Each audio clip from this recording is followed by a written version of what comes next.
पूरे देश में आज से वृक्षारोपण अभियान शुरू हो गया है, लेकिन मेरठ से एक बड़े अभियान की शुरुआत होने जा रही है और उस अभियान का नाम है चिपको आंदोलन। आपको याद होगा कि उत्तराखंड में चिपको आंदोलन शुरू हुआ था, लेकिन अब मेरठ में भी चिपको आंदोलन शुरू होने जा रहा है और इस अभियान की शुरुआत करने जा रहे हैं समाजवादी पार्टी के विधायक अतुल प्रधान। तमाम वन विभाग पर भ्रष्टाचार के आरोप लगा रहे हैं।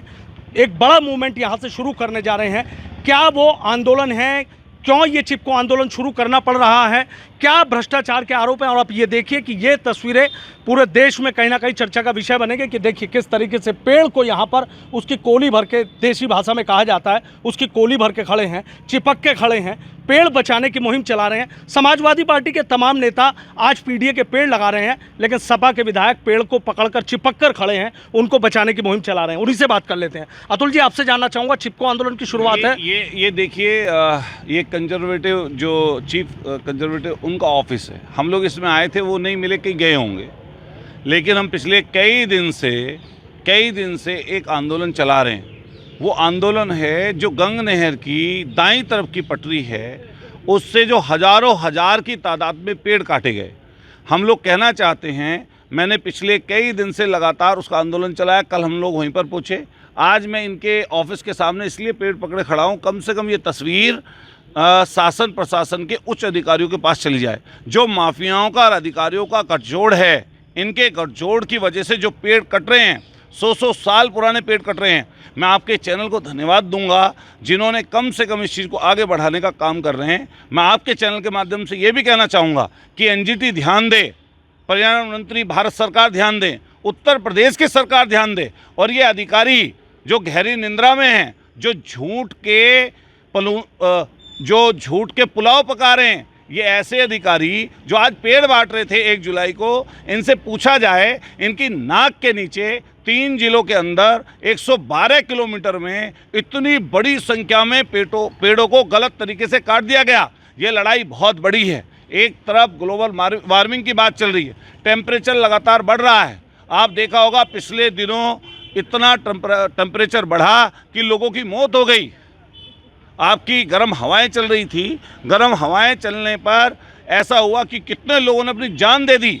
आप बताइए, ऐसे पेड़ जो परिपक्व थे, जिनसे ऑक्सीजन मिलती थी, हमारे मेरठ और आसपास की जगह बड़ा ऑक्सीजन बैंक था, तो ऐसे में आप बताइए कौन इसकी देखरेख करेगा। मुख्य कंजर्वेटिव नहीं मिले हैं, लेकिन मैं इस चिपको आंदोलन को आगे बढ़ाऊंगा और आज सांकेतिक रूप के इनके ऑफिस के सामने इसीलिए पेड़ को पकड़े खड़ा हूं कि इसकी तस्वीरें इनको भेजी जाएं, और कम से कम जो वन प्रेमी हैं, जो पर्यावरण संरक्षण वाले लोग हैं, वो जागें कि हजारों हजार की तादाद में जो पेड़ कटे हैं, इनके जो दोषी लोग हैं उन पर सख्त कार्रवाई हो, चाहे अधिकारी हो, चाहे सफ़ेद पोस्ट कोई हो, और चाहे कोई आपके काम करने वाले लोग हों, उनके खिलाफ कार्रवाई ऐसे लोग खिलाफ होनी चाहिए। अतुल जी, मुझे एक चीज़ बताइए कि किस जगह का मामला है, और जो भ्रष्टाचार का आप आरोप लगा रहे थे, किस तरीके से किया गया? आप ये देखिए कि गंग नहर की पटरी है दाईं तरफ, बाईं तरफ पहले से है पटरी, दाईं तरफ पटरी बनी है, उसका स्वागत करते हैं कि सड़क बन रही है, लेकिन इसके साथ साथ पेड़ कटने का 14 मीटर तक का था नियम, 14 मीटर की परमिशन थी। इन लोगों ने वो पेड़ जो हैं 30-30, 40-40 मीटर कई जगह काट दिए हैं। हम लोग डीएफओ को लेके गए, कल डीएफओ ने परसों इसके लिए रोक लगाने की बात की थी, रोक नहीं लग पाई, तो कल हम लोग मौके पर गए, 6 किलोमीटर खुद यात्रा की, चिपको आंदोलन वहाँ पर भी चलाया, और कल इसमें FIR भी दर्ज इसके आपके डीएफओ की तरफ से हुई है। कितना बड़ा भ्रष्टाचार मानते हैं? मुझे लगता है कि पैसे की बात नहीं है, पेड़ कटने की बात है। एक पेड़ भी बहुत अनमोल है। जब आप एक पेड़ को लगाने की बात करते हैं, तो 100 साल पुराने पेड़, लगे हुए पेड़ हैं, जमे हुए पेड़ हैं, स्थायी पेड़ हैं, तो उनको काटने का क्या मतलब? कितना बड़ा आंदोलन करेंगे आप? लगातार आंदोलन करेंगे। मुझे लगेगा कि पदयात्रा करनी है तो मैं पदयात्रा करूँगा, और लगातार उस जगह पर इस आंदोलन को बढ़ाने का काम करें। आप जिस तरीके से यहाँ खड़े हैं, कह सकते हैं कि भाई पर्यावरण प्रेम का संदेश तो आप दे रहे हैं, लेकिन क्या पब्लिक को साथ जोड़ के एक बड़ा मूवमेंट माने अतुल प्रधान फिर करेंगे? बिल्कुल, निश्चित रूप से आप इसका निश्चिंत रहिए। जनता जब अच्छा कोई मूवमेंट होता है, अच्छी चीज़ कोई होती है, जनता उसका साथ देती है। जनता हमारे साथ है, लगातार हमारी मददगार है, और मैं जनता से अपील करूंगा, ये पर्यावरण संरक्षण के लिए हम सब लोगों को मिलकर इस लड़ाई को आगे बढ़ाना। अधिकारी तो आज पेड़ बांट रहे हैं, अधिकारी पेड़ बांट रहे हैं, उनकी नाक के नीचे हजारों हजार की तादाद में 100 साल पुराने पेड़ कट गए। मैं पूछना चाहता हूँ, ऐसे पेड़ बांटने का उनका क्या फ़ायदा, जब उनकी नाक के नीचे ये काम, ये भ्रष्टाचार, ये माफिया काम कर रहे हैं। लग रहा है लकड़ी माफिया सक्रिय हैं। लकड़ी माफिया सक्रिय हैं और ये अधिकारी लोग इनकी नाक के नीचे इनकी बिना मर्जी के नहीं कर सकते, ये भी उसमें संलिप्त हैं।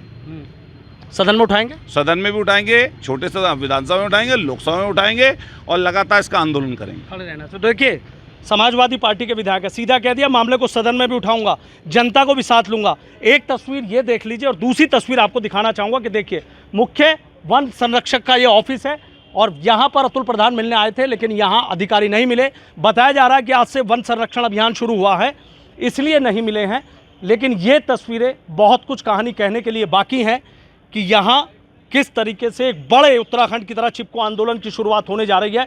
गंग नहर पटरी मांग पर यह बताया जा रहा है कि 14 मीटर की चौड़ाई के पेड़ काटने थे, लेकिन विधायक का आरोप है कि 25 से 30 मीटर की चौड़ाई तक के पेड़ काट दिए गए, जो नियम ही नहीं है। आखिर किसके इशारे पर काटे गए? मामला बेहद गर्म है। जनता कहीं ना कहीं इस आंदोलन में जुड़ने को तैयार बैठी है और मामला सदन में भी गूंजेगा। सवाल यही उठ रहा है कि आखिर किनके इशारे पर वन माफियाओं ने नियमों को ताक पर रखकर पेड़ काट दिए और विकास की आड़ में बड़ा भ्रष्टाचार कर दिया। Sanuj Sharma, ABP news, Meerut.